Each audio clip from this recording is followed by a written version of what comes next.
Sleep with the Fishes, written and read by D.G. Chichester.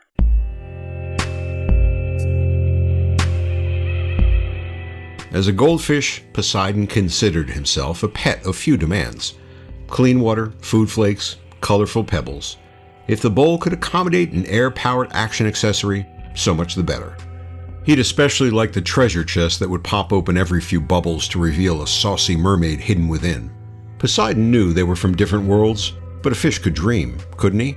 He had no problem with the humans who looked in on him, occasionally tapping the side of his glass, either in greeting or with the now and again demand to perform. "Over here, Poseidon. Hey, there, little guy. Come over and say hi." The distance to traverse any point in the bowl to the tapping side was limited, even by goldfish standards, so he was never quite sure what achievement they expected of him. Maybe his world looked different from the outside, distorted by the glass and water.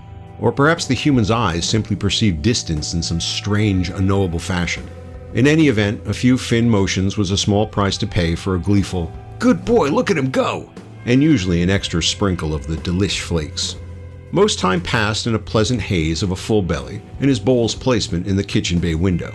The sunlight streaming in brightened his day, warmed his water to a just so degree, and allowed for plenty of entertainment as the legged giants busied themselves back and forth in their dry existence. Except now it was just memory. The humans had uprooted themselves, and Poseidon with them. The familiar items, whatever the glowing and colorful geometry they passed back and forth, or hunkered down in front of, had been systematically placed inside dull brown rectangles and squares. His own bowl had been jostled and repositioned time and time again, his precious window and its light and warmth farther and farther away, now just a dim memory. The big move they promised each other had been a harrowing, queasy nightmare for Poseidon. Sloshing, slopping, churning waters. His treasure chest pulled out his bowl, mermaid be gone, their unrequited love torn further asunder than a mere difference in species. His pebbles churning and bouncing up colorful projectiles he had to dodge instead of enjoy. The seeming concern behind that morning's, "You doing okay, little guy?" was a lie. This was made more clear by the fact there were no flakes to be had. They had forgotten to feed him. They had forgotten him. By that afternoon, he had learned the concept of time listening in as the humans consistently asked for advice on it from a disembodied voice they called Alexa. They had finished their travels. Poseidon glanced every which way with his bulging eyes, his tail working the water to spin him around 360, looking for this new home's version of yesterday's window and warming rays. Instead, here he was walled in by rows of the brown rectangles, surrounded by shadow. Still no flakes. The water growing colder as the day grew darker. He found himself slipping into a chilly sleep, slipping to the bottom of the tank, to rest on top of pebbles that now seemed devoid of all color, uncaring whether he ever rose to swim again. In his goldfish dreams, Poseidon is back at the carnival, born into a tank of hundreds of fishy brethren, not so much gold as blue, transformed to vibrant cobalt by the dye dumped into their water to make it gleam under the nighttime lights at the game table. "Winning costs you just $1. It's a pet for life. Get it in and you win," the voice promised as eager humans waved a green rectangle in exchange for a white circle, a ball to bounce off the edges of the bowl after bowl arranged into row after row. Ping, ping, ping, the ricochet sound in tandem with "Close, sorry, try again."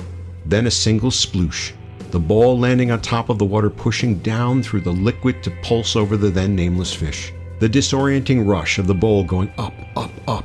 "Well done, here's your prize, take good care of him." Faces surrounding from all sides, the teeth not hungry, he hopes, but projecting some cross-species communication of delight.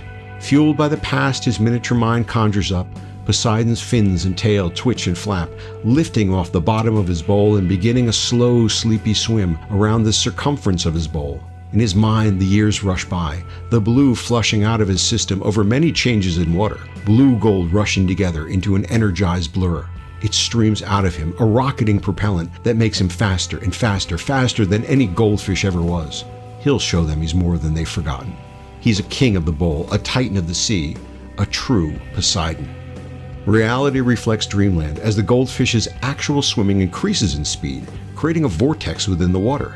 The rapid motion destabilizes the bowl, rocking it just enough that it tips this way, then that, then back and forth again and again. Each bump becoming a wobble, becoming one bounce closer to the edge of the table, and Poseidon wakes to that same disorienting rush of so long ago, Except now, it's down, down, down. The sickening lurch ends with a shrieking crash as the bowl, his home, shatters. His pebbles fly away, taking their colors with them. He's gasping now. There's no way to breathe. There's no hope. This is the end. Then once again, its faces surrounding from all sides. There are no smiles in this moment, only roars of sound. What happened? Oh no! Charlene, didn't we tell you to watch where you left his bowl? It was that stupid cat. He's always had it in for Poseidon.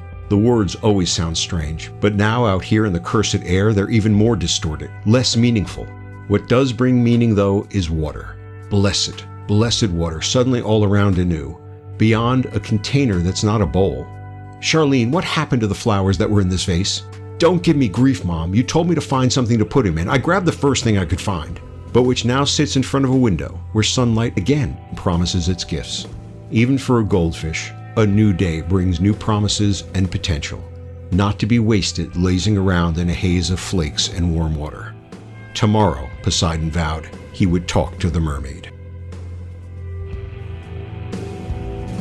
Thanks for listening to Sleep with the Fishes. Written and read by D.G. Chichester. Copyright 2020 by D.G. Chichester.